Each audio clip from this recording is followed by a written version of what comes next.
Hello and welcome today to this exciting episode. I am with Lidia Lae, and she is the principal psychologist and director of To Learn Consulting, which is dedicated to empowering individuals and organizations to unlock their potential and embrace growth without limits.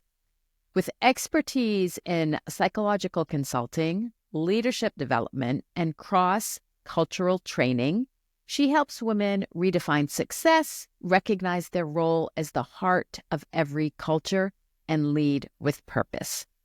She's passionate about inspiring bold, purpose-driven action and blends psychology, culture, and leadership to equip leaders to lead authentically and create meaningful impact.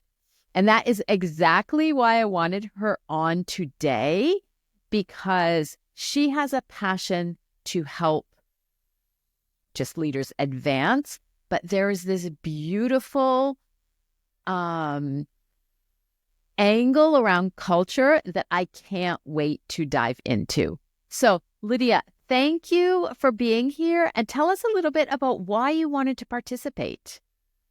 Thank you so much, Karen. It's a privilege to be on the summit. And when I actually saw you put out the word, I just had this pull and thought, wow, this is wonderful. Women leading boldly. And that's one of the reasons why I really want to participate, because women are at the heart of culture. And as a psychologist, I've seen how women underestimate their power. I've seen the way that they put themselves down, the way that they hold themselves back from stepping into that leadership role. And the truth is, Karen, every woman is a leader. They're, for most, before they have any leadership position, they're leaders at home. Like most women are mothers, and mothers are actually responsible for the very first culture for their children. They shape that culture. They lay down the values, and they teach their children the expectations, but they build that trust and psychological nurturing that allows each person to grow.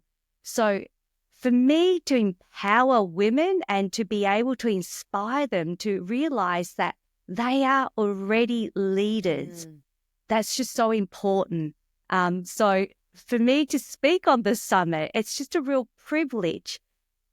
I realize that women need other women. They need others to give them that kind of encouragement to get inspired to step into that leadership role and to claim what they're already doing in the workplaces, at home, and in society. So that's why I was so excited about this summit, Karen. Yes. Yeah, exactly. I think that women are already doing so much, and Correct. it's true. We don't recognize it. We don't give ourselves credit for it. We even talk ourselves out of it, or out of, how much we're doing. So I'm excited to dive into the topic today, because culture, what is that expression? Culture eats strategy, or there's an expression around, how important culture is over strategy in successful workplaces. So tell us a little bit, how do you define culture? And tell us a little bit about the foundations of culture creation in a workplace. Certainly. So in my PhD, I actually define culture as the meaning system that pulls together narratives, values, actions, behaviors. And when we're looking at the workplace, we see that we've got to, instantly create a culture that is unique to the identity of the workplace, because whether we like it or not, we're all already swimming in culture, right? There's our national culture. There's now our global culture that we're all participating in. And with the whole online community, it's becoming so much closer. So whenever an organization exists, And when they start their workplace, they've got to start thinking of the 4 pillars of cultural creation. And I love acronyms, Karen, because I think we need acronyms to remember. There's just so many things to remember these days. But I have a framework that I've put it into an acronym, and it's called LIFT. Because in many cultures, we need to lift people and environments to actually have a thriving culture. So in LIFT, the first L stands for leadership. Who sets the culture? There's always got to be a leader, right? And so that leader creates that culture, shapes it, and even manages it. I mean, as the organization starts to grow, there'll be other people shaping, managing it, like human resource. Managers might be recruited and they manage a whole aspect of the culture, but there still needs to be that leader where the buck stops with him or her. So first of all, leadership is paramount. And that leader needs to actually, in many ways, walk the talk. So what they set as the next one, the integrity of values. What do they stand for?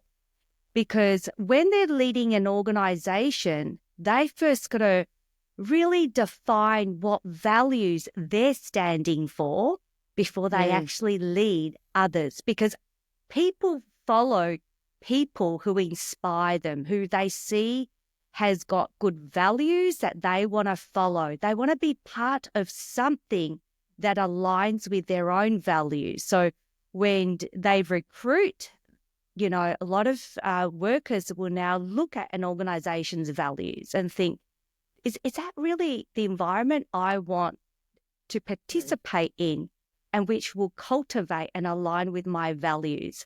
So we need to clearly define values and have that integrity. And the other aspect in LIFT is F, foundation of purpose. Why does the organization exist? People need a purpose. They need a bigger, mission and vision that they will buy into. So if an organization is really clear about their purpose, that will just automatically attract people, because let's face it, people aren't working just for a paycheck these days. They're working for a bigger purpose. They want to be part of something bigger and be behind that leader and working together for something that will impact people. And last of all, T in LIFT, we have to definitely look at trust and psychological safety. If we're thinking of an organization, we're actually thinking of individual people coming together to work together in an organization. So as Erik Erikson, the famous psychologist who coined the identity term, so in his psychosocial development, the very first stage is basic trust versus mistrust. And so that person needs a level of basic trust to later develop an identity. Likewise, that applies to the organizational culture. If there's not any trust within that organization, people are just not feeling safe. They're not feeling heard. They can't rely on their colleagues, or they can't even rely on the leader. So the leader is responsible for building that trust and the parameters that go around that with psychological safety. And so this is what I mean by when we get cultures right, we lift people up, we lift the environment, and that's what makes a thriving culture. These are the 4 pillars which are so important for the foundation of cultural creation in workplaces. Yeah, so I can only agree, and I completely see because I've also worked in many different companies and with different cultures. And one thing, and I would just love your point of view on this, is today we also talk about quite a bit toxic environments. Yes. And toxic, like, so when, and they're very, it's a very subtle, I think, often because companies, they have a beautiful saying on the wall, or their values are posted, you know, at the reception, and the company and the leader is not living that and is not Correct. setting an example. So what if so one, do you see that as a problem also in your experience? And is there a solution to that, or is there some way to evolve that type of situation? Definitely, Karen. As a psychologist, I have worked with a lot of different managers, leaders in all sorts of different organizations who come to me, and they're actually suffering the effects of workplace, either bullying or the toxic culture. And it's, fascinating to see how they identify someone as enabling that kind of toxic culture.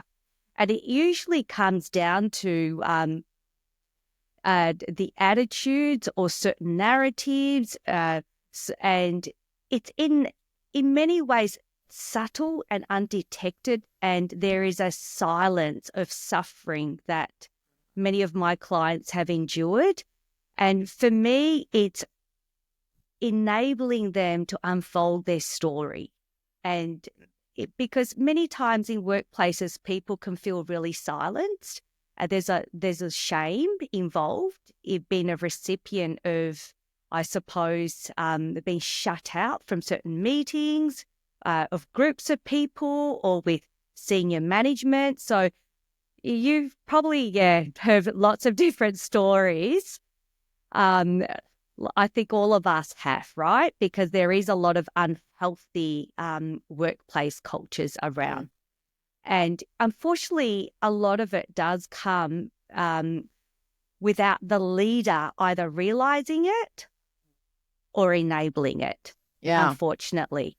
And so what I do with the clients that I work with is I let their story unfold, because I think, first of all, when anyone tells their story, they connect the emotion with the actual affliction story that they have. And once they have that, they gain more clarity. And then once there's more clarity and self-awareness, they're more empowered to make a decision. Unfortunately, there are many times where my clients have chosen not to report, but to leave the organization. And such organizations, then there's always another victim. There always is another target. But for the ones who are brave enough, because ultimately I empower them to realize what their choices are, right? Whether they choose to stay or leave. But for the ones who do stay and who do whistle blow and report that through the chains, I've seen a remarkable chain of events that then actually uncover the whole toxic culture and that expose, the perpetrator, right? And also expose the attitude and the narratives of that culture and the misalignment of values. So there's been organizations that have shifted because it takes one person. And so I speak this because a lot of women have found themselves in this position. I've worked with a lot of women who struggle with these issues in the workplaces, whether it be sexual harassment, whether it be being so undermined and not valued, their voices not heard. So whenever they do rise up and, become bold, because it does take a lot of courage, and use their voice, the power of their voice affects a whole cultural change. And that's why whenever I see, situations where I can lift up women, it's just so important that they are lifted up and empowered to use their voice. And women are at the heart of culture, right? In organizations need women. They bring the whole, vulnerability, empathy, that human connection, that glue that draws people together and allows teams to function so cohesively. So it's just so important that women are actually recognized and that their leadership skills are valued. And so I think a lot of women are scared also. Yes, and I because can understand either that. they don't have an opinion of, a strong opinion of themselves. They may be scared to speak up. They may be scared that somebody will put them down. They could be scared to leave their job. So not even in a toxic culture, but just within a company culture in general, how could a woman find their voice? Like, how could are there steps that she could take to start influencing, participating, and modeling the culture within the company? Definitely, Karen. That's a wonderful question. I think it starts with self-awareness for anything. I'm actually in the process of writing a book to help women with that. It's called Own Your Life Story, How Women Around the World Create Joy and Success. And the first thing that I look at is self-awareness, realizing, what do I stand for? What's my identity? I think for women in the West and, women in non-Western countries, it's completely different cultures. But even women in the West where we can have speak up with our voices, we're still seeing a lot of women not playing that right. Mm-hmm. And first of all, it's defining, well, what's important to you and what are your values? Because some women don't actually value wanting to be have a bold voice or to speak up, but they still want to have a level of significance. I think we all do. We want our self-worth to be recognized and our significance. And so I go down into a real molecular level where I teach women, what are you actually saying to yourself when you are aware of the narrative, right? The story that you're telling yourself. How can we change this story so that your story highlights your strengths? Because I think as women, we often put ourselves down. We go straight to, oh, I don't look great. I don't sound that great. And so there's always this voice that keeps being negative.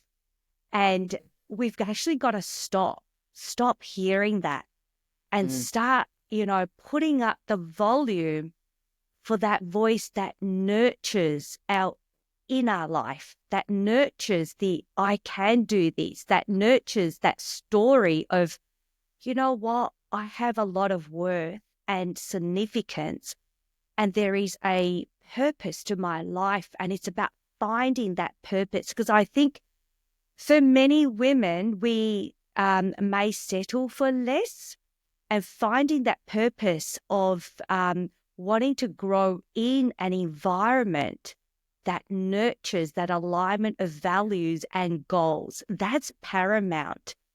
I think in society there might be a lot of mismatches that sometimes women just find themselves in a role just to make ends meet. And they're not really enjoying what they're doing. So that takes boldness also to admit that. But it comes back to that self-awareness of, actually, I'm not feeling that I'm enjoying my life or I'm enjoying this environment. and then realizing there is choice and there is that ability to engage with learning and growing. Okay, if I want a new environment or if I, change, because I think women go through identity changes where we have children. That's a massive, huge, jump to becoming a mother. And then after you become a mother, going back to the workforce, you may be a totally different person. Yeah. Yeah. So we've got to find that fit. And because there's so much available these days with online resources and courses to retrain, to reskill, to rethink, how do we want our lives to play out? What story do we actually want to live? That's just so important for us to start thinking. And I love, I think you left a comment on my LinkedIn post, Karen, that we can't live on autopilot. We've got to live with intention because all of us realize our life is actually very brief on earth. If we think about it, how brief that is. And, the portfolio career these days is something that is open to us women to try. If we try and it's not a great fit, we can still reskill, relearn. Some women actually have a lot of side hustles that while they're in one job and they want to grow into another, they can. And yes, it does take a lot of hard work. But I'll tell you this, that when there's passion involved, when that part of us gets ignited with doing something we love, it doesn't become work anymore. And that's one thing I really love to just help women uncover their passion for life. What is it that sparks them, ignites them? Because I think when we have women or men doing things they love in workplaces, organizations that align with what they love, I think we're going to get a healthier society. And there will be less prescription of depression pills and anxiety pills. Well, I think also my observation, and I would say probably for the past maybe 10 years with the building of online businesses. Yes. With COVID. Yes. And how, work from home and hybrid workspace. I think that the world has been revolutionized. Totally. And has opened up possibility. Correct. So what do you, so do you agree? Totally. With the change, like what are the key changes that you would see that these, how have these changes impacted company cultures? Certainly. I totally agree with you that there's been a massive cultural landscape shift, especially during the pandemic. Because what the pandemic did for all of us, I mean, it not only threw our whole lives into chaos, but wow, the technological advances, right, has reshaped the whole of the workplace. Just the fact that I'm talking to you now and you're in Paris and I'm in Melbourne is becoming the norm. But I think before COVID, it was starting, but not in this great thrust. It was always like we're just completely thrust into this post-pandemic world. During COVID, it was just shifted. The way we learn, the way we work, the way we interact. And with this whole, creator economy now, they're forecasting into the billions and trillion and being able to, in many ways, engage your own audiences. The cultural massive shift of diversity, that we can access anyone around the world and align with their businesses and be able to collaborate and work together. That's just amazing. And, what worked 10 or even 5 years ago may not work anymore because of the technological changes. And with the introduction of AI, that's just completely changed the face of workplaces. I think it's actually speed up a lot of expectation. I'm not quite sure whether you're sensing it in organizations, but with just the amount of skills we have to keep upskilling, right? With Yeah. AI coming into the picture. And I have worked with professors who are in the intercultural space, and how, this whole globalization, we're negotiating multiple cultures all the time, the cross-cultural differences of having to understand what will work best in that culture. And, multinationals have done that quite successfully before, but I think even now they're having to quickly keep reskilling and upskilling their workforce, because change is just happening at such a rapid rate with mergers, acquisitions. And I think we're all feeling it. I'm not quite sure about you, but I hit the ground running in January, February. And as a content creator myself, I'm a writer and a speaker. I run a culture shaper program where I interview everyday people who are making a significant difference in their communities, in society. So they're either experts in their fields, authors, creators, influencers. I think that space, we are seeing a lot of unique personalities, people reinventing themselves, and a lot of corporates moving out. And not only corporates, but I think students are actually now looking at YouTubers and online influencers just making a whole lot of money. They're saying to their parents, why should I go to university where I can actually create my own business? And I've known very successful young people who have started online businesses as a teenager. And by the time they get to 18 or 20, they're already multi-millionaires. It's fascinating how that our society is changing the way we work, the way we, make a living. And do you think it's a big issue or challenge for big companies that are either having difficulty recruiting or having difficulty adapting? Do you see this as a threat because those company cultures that have been around maybe for years have difficulty adapting? If you could just... Yes. Yeah. Okay. Yes. You think so? Especially because if they're stuck with a mindset that they're doing well, I mean, I think change is happening so quickly that a lot of young people with a talent, they may lose talent, right? And not thinking of joining companies anymore. They're thinking, I want to create my own. And I mean, classic case of Elon Musk, who, tried his luck in Silicon Valley, but then went to just form his own companies. That there are just such very bright young people these days who are not thinking of joining an organization because it's stifling to them.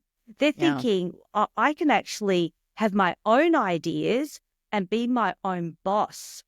And there's just a lot of content creators now who, I mean, even Paul and Anthony Gallo, who are they're content creators who have made their own courses. And I think it was Anthony actually who had an opening for a med degree, and he realized, hang on, this doesn't stack up. I'll be in, university for X number of years and owe a lot of debt for that university degree. And I'm making good money from videographing. And so he partnered and has now created their own company. So there's a lot of entrepreneurs out there, and that's what I think we'll see, a whole lot more entrepreneurs in this whole new cultural landscape. Yeah, I think it's so funny that you brought that up because I'll be interviewing somebody for the summit who is, in full transparency, my daughter, who is 23, and she has founded 3 companies. Wow, that's impressive. And you must be such a proud mom. I am. I'm a very proud mom, and she does not want to work for somebody else. And I have another daughter who I'm not interviewing, but still very proud of. She's an artist, and she's works in computer animation and loves to go in and work with people in a studio because there's that creative juices. So 2 completely different profiles, but she will only work for studios also where there's a very strong culture that she identifies with. So what you are explaining, it's also, I can only agree because it's also been my experience.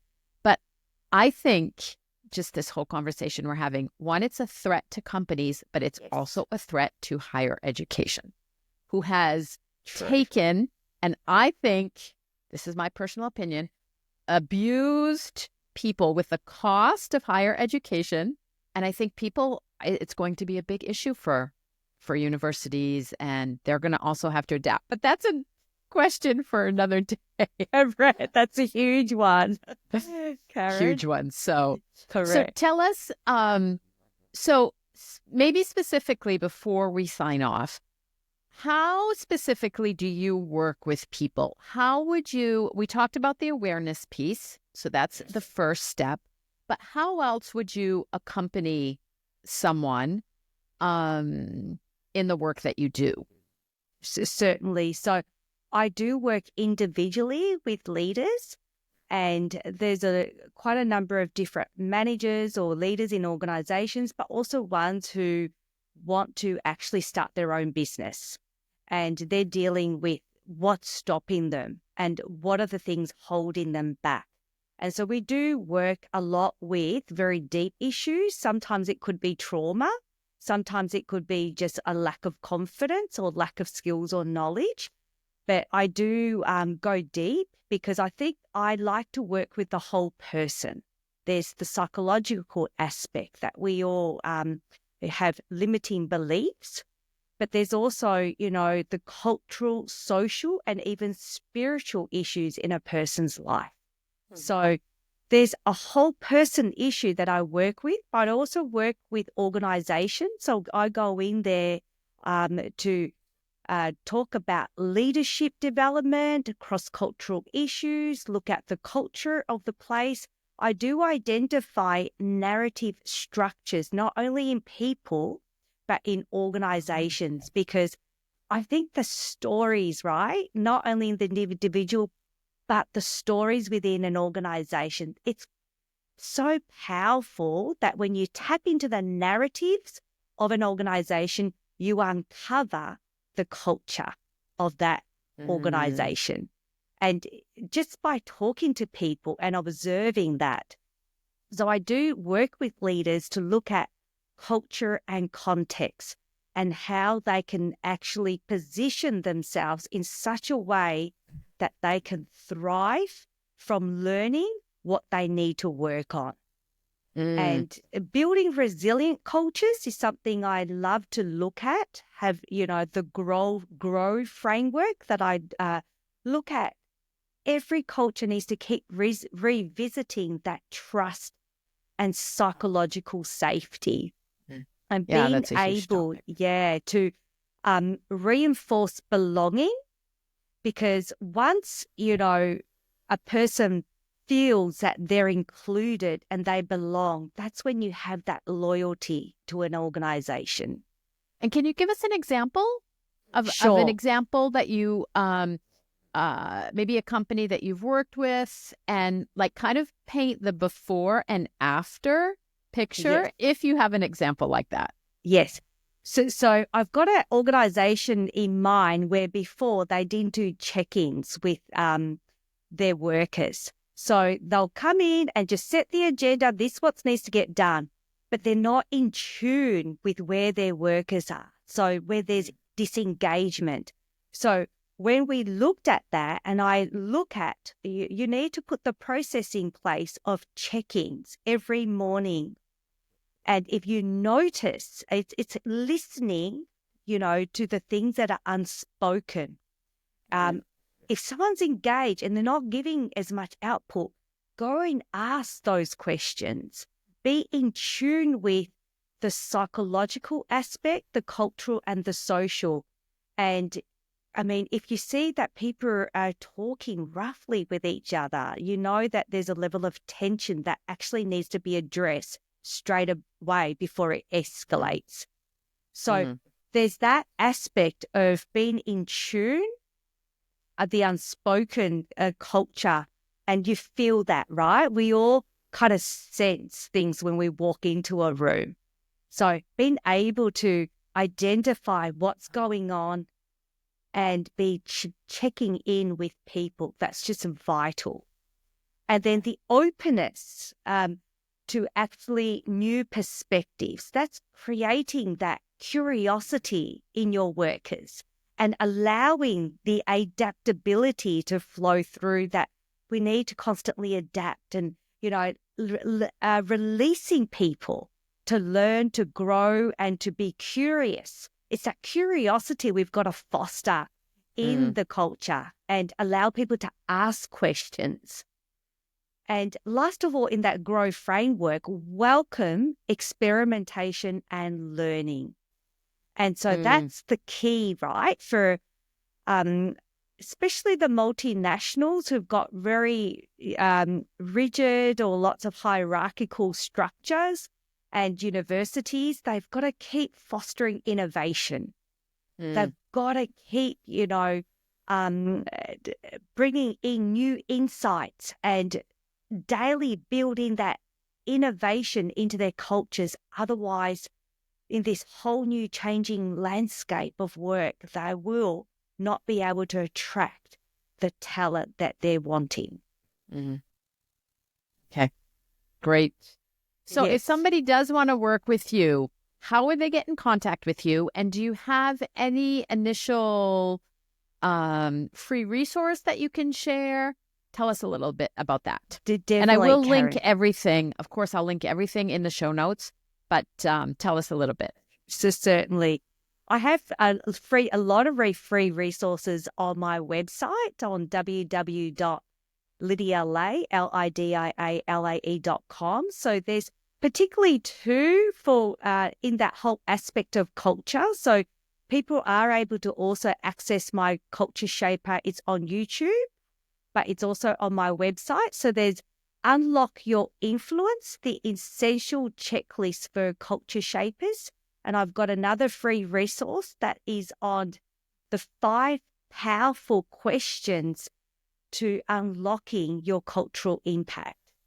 And so anyone is, free to access these resources. They can contact me, send me a message if they want to work with me. And certainly I've been working with people interstate and also open to working with people with a time zone difference across nations. It's just a bit trickier. Okay. Yes, it is an adjustment, but it works. We make it work. It's part of the new world culture also. So great. That's right. Lidia, thank you so much. And I've worked as an American. I've been in France for 32 years. This whole subject of culture, of people, of organizations, I find it absolutely fascinating. And the world is just changing so much that I was so happy we had this conversation. So thank you so much for being here. Thank you so much, Karen. It's been a real pleasure.